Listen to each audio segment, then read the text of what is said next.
Download the app Maths Guide from Google Play today. अब एक और एग्जाम्पल लेते हैं from exercise 6.1. Let I equal to integration of cos 2x minus cos 2a upon cos x minus cos a. Again अगर हम ध्यान से देखें, यहाँ पर न्यूमरेटर में एंगल्स 2x एंड 2a है एंड डिनोमिनेटर में एंगल्स है x. ऑल्सो न्यूमरेटर में दोनों कॉस टर्म्स है, डिनोमिनेटर में भी दोनों कॉस टर्म्स है. तो हम डबल एंगल फॉर्मूला यूज करेंगे कॉस का, which is cos 2 theta is equal to 2 cos square theta minus 1. अब ये वाला फॉर्मूला हम cos 2x पर एंड cos 2a ये दोनों पर यूज करेंगे.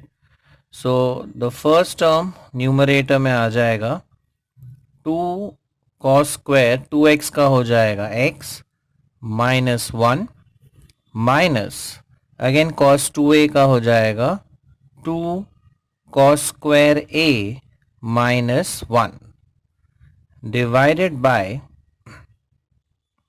cos x minus cos a और यहाँ पर हम लिखेंगे dx. So if we open the brackets in the numerator we have 2 cos square x minus 1 minus 2 cos square a और ये माइनस यहाँ पे हो जाएगा plus 1 divided by cos x minus cos a dx.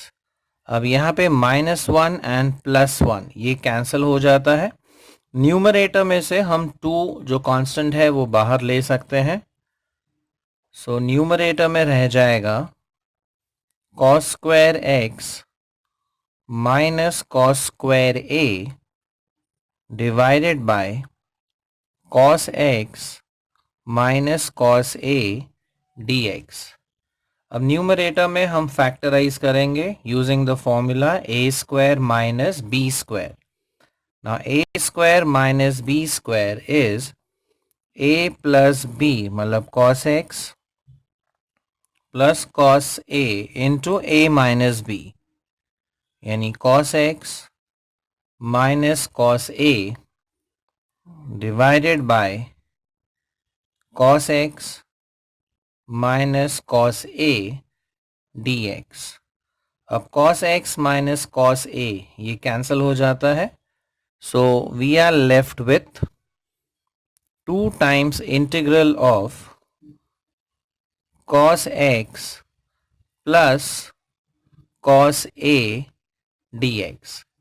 अब इंटीग्रेशन ऑफ cos x होता है sin x. अब cos a कांस्टेंट है, right, because it is with respect to x. Integration with respect to x है, इसलिए cos a क्या हो गया, कांस्टेंट. एंड कांस्टेंट का इंटीग्रेशन होता है कांस्टेंट इनटू x. तो ये हम लिख सकते हैं x into cos of a plus c. So this is the required integral. सो यहाँ पर हमें जो फॉर्मूला यूज करना है वो है cos 2 theta is 2 cos square theta minus 1 दोनों के लिए, cos 2x के लिए एंड cos 2a के लिए. सिंप्लीफाई करके we have finally integration of 2 times integration of cos x plus cos a dx. cos x का इंटीग्रेशन है sin x and cos a है constant, so integration of constant is constant into x plus c. So this is the required value. अब देखते हैं question number 6. Let I equal to integration of 1 upon 1 plus cos x.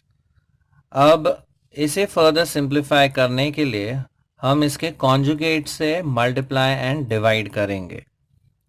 So we have 1 upon 1 plus cos x into 1 minus cos x divided by 1 minus cos x dx.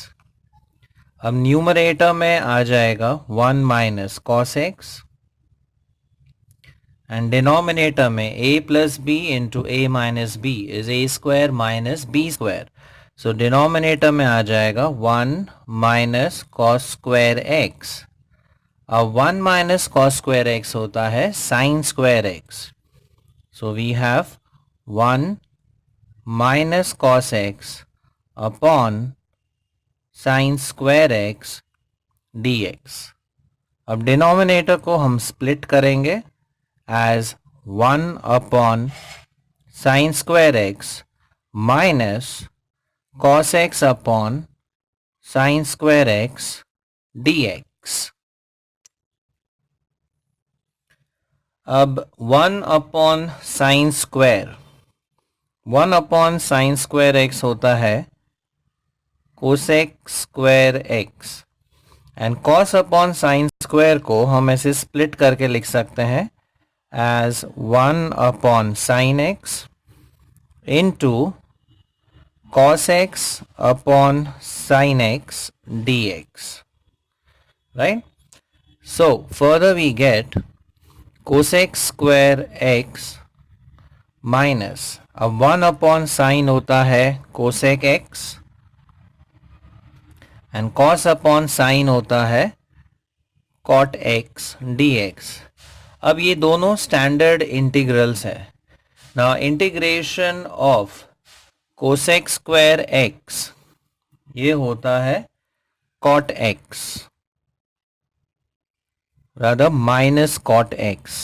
So cosec square x का integration है minus cot x and cosec x cot x इसका integration होता है minus cosec x plus c. So final answer जो आएगा वो होगा minus cot x plus cosec x plus c. Like it, share it, and subscribe to our channel for more such interesting videos. Thank you.